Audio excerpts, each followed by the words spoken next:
Shalom and welcome to the Valley of Decision. This is an introductory video to a series that I'm going to start called Clear Thinking, Basic Survival Tools for Christians Leaving Christianity Without Losing Their Salvation. And the reason I'm doing this video is because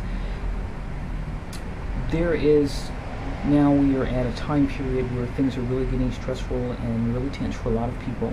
Just things are really hard on an economic level, just politically on the global front. We see a lot happening, and just in the environment, and you've got these birds that are dying in mass numbers, and just dead fish washing up on the shores, and just what all of that means, and just in general, okay? And so a lot of times we seek refuge, we seek comfort, we seek solace, okay, in religion, and there's nothing wrong with that, but Christianity is pretty much not the best religion to be in, simply because it is a false religion, okay? It's based on a true covenant, a powerful spiritual covenant called the Hebrew covenant that was made between the Almighty Creator and the Hebrews, those Hebrews from the house of Jacob, okay?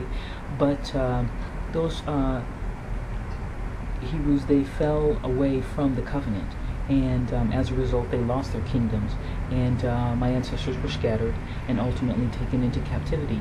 And the scriptures, okay, the records of the history of the Hebrew people is basically what was used to found the Christian religion, and a lot of the records were taken out and destroyed, or they were just put to the side and relegated to a lower position.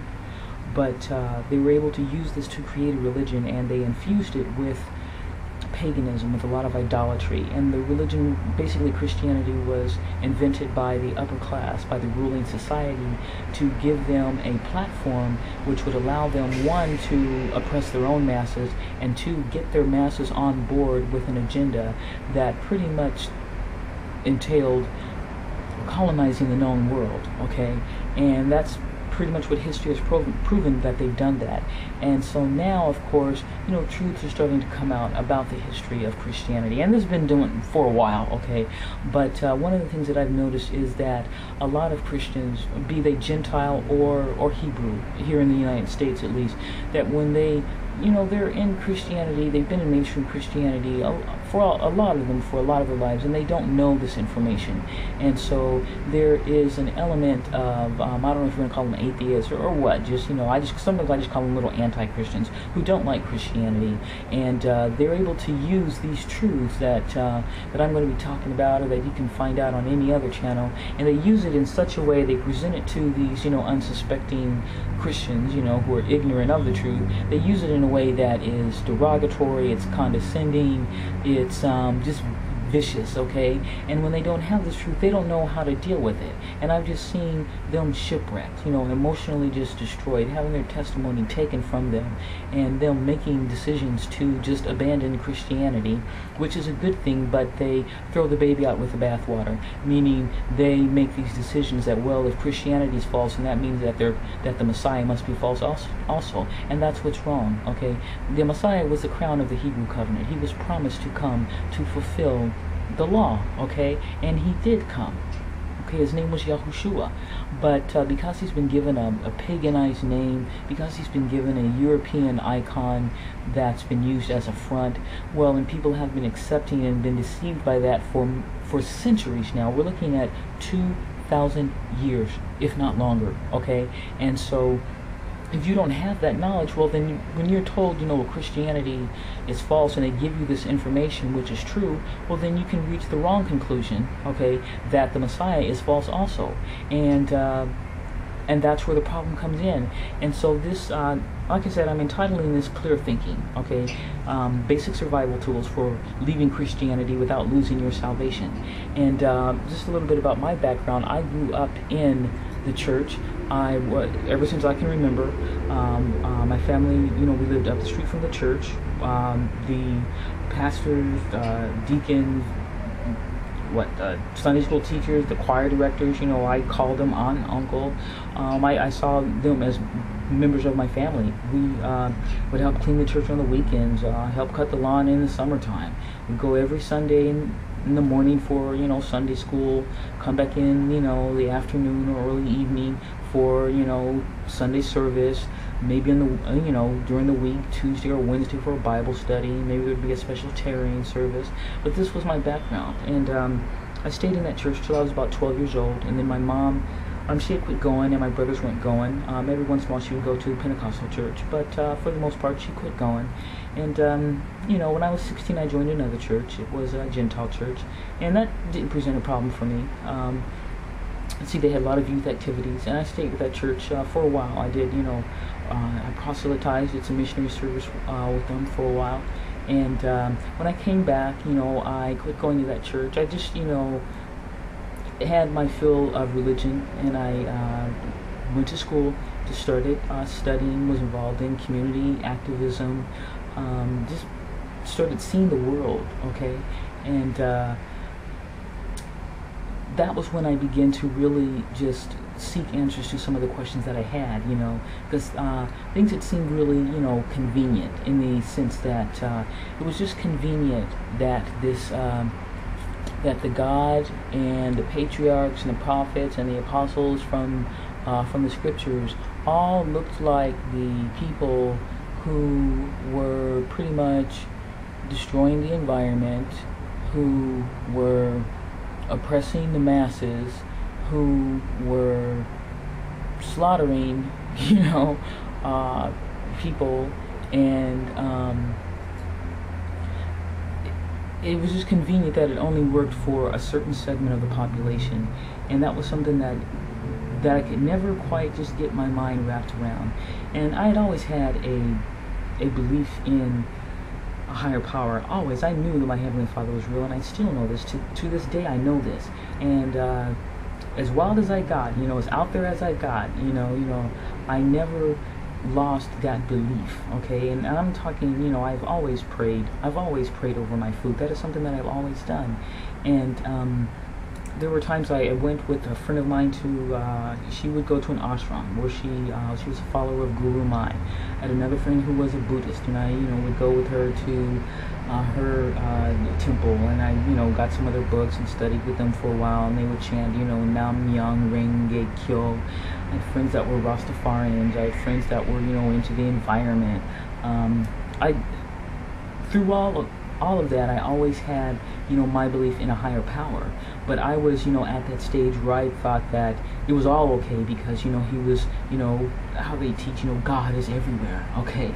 And so it's just different roads that lead to the same place. I mean, that's what I saw, And then, just continuing on my journey, I just began to learn the truth about the Hebrews, that they are a black people, that when the kingdom of Judah was destroyed, that well over 1 million of them made a migration into West Africa and founded several kingdoms there, that with the expansion of Islam, that a lot of those kings and rulers in those West African countries, that they converted to Islam, that they fell in terms of power and sovereignty, and that those individuals were later taken into captivity. They were sold into slavery by Arab Muslims, by Portuguese Christians, and those are my descendants, okay? Or those are my ancestors. My ancestors are Hebrews, okay? And so gaining that understanding as to who we are, that we are the people of the book, well, then I begin to answer some of these questions were, that were just kind of really weird. Just the suspicion that, these people that were able to take the scriptures and create a religion that allowed them to oppress the masses of their own people, okay, and to conquer and colonize non-Europeans or the known world. And so having this information, because I had a belief and a testimony in a higher power, that was never taken from me, okay? But I can remember different Christians who hearing this truth the way that it was told to them, sometimes by, maybe someone, a condescending person who, just, sometimes I call them anti-Christians, who just have it in for Christians, okay? And because Christians, for some reason, I don't mean to use generalizations, but a lot of them are ignorant of their history, of their founding. They don't know that Constantine and his cronies, that they basically created a religion that was based on the Hebrew covenant, okay? But they diffused it. They infused Christianity with paganism, with idolatry. They did, looky-loos and slipped in, pagan deities. They, lied and deceived and got the people to worship pagan holidays. And that's to this day. I mean, but see, they don't have this information, and then when it's presented to them in a way that's condescending or it's argumentative, and I guess if they already don't have a testimony or a strong belief in the Messiah, well, then they leap to these conclusions that, well, if Christianity's fake and it's full of, paganism, well, then the Messiah is not real either. And then they pull the ripcord and they bail, okay? And that's how you can lose your salvation. And that's, Gentile and Hebrew, it happens, okay? And so this video it's called Clear Thinking, okay? And it's going to be based on this. I'm going to use just some information that I learned in a critical thinking course that I took. The book was called Clear Thinking, and it looks at how people argue, okay, how people form decisions, and we all do it every day in our everyday life, okay? This is how we decide who we're going to vote for, who's our favorite basketball team, how we're going to arrange the furniture in our house. I mean, this is how people think and form conclusions. So in and of itself, it's not bad, but it can be refined by politicians, by promotional advertising agencies, by attorneys. And so because they know they need to get, politicians want to get your vote, advertising agencies want to get your money, attorneys want you to vote, to render a verdict in their behalf, okay?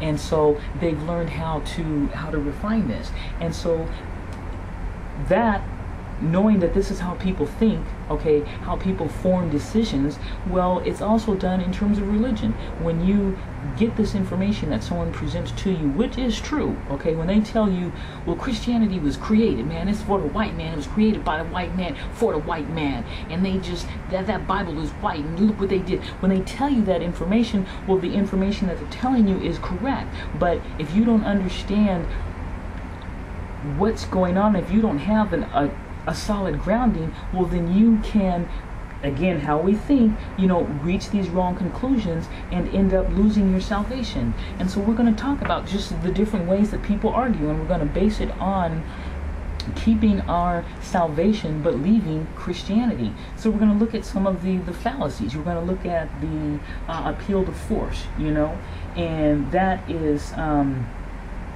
when an appeal to force is when someone, maybe you're in an argument and they come at you in such a way where you feel that you're going to be, assaulted or somebody, or, beat up if you don't agree with them, okay? Or an appeal to pity, that's where they try to get you to just feel sorry for them, so you're going to agree with them because you don't want to hurt their feelings.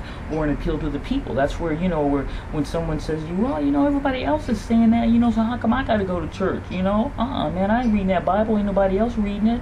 That's what well, who's nobody, who's everybody? And then it turns out to be the 5 or 6 people that were standing around the copy machine at work, okay? That's who they appeal to.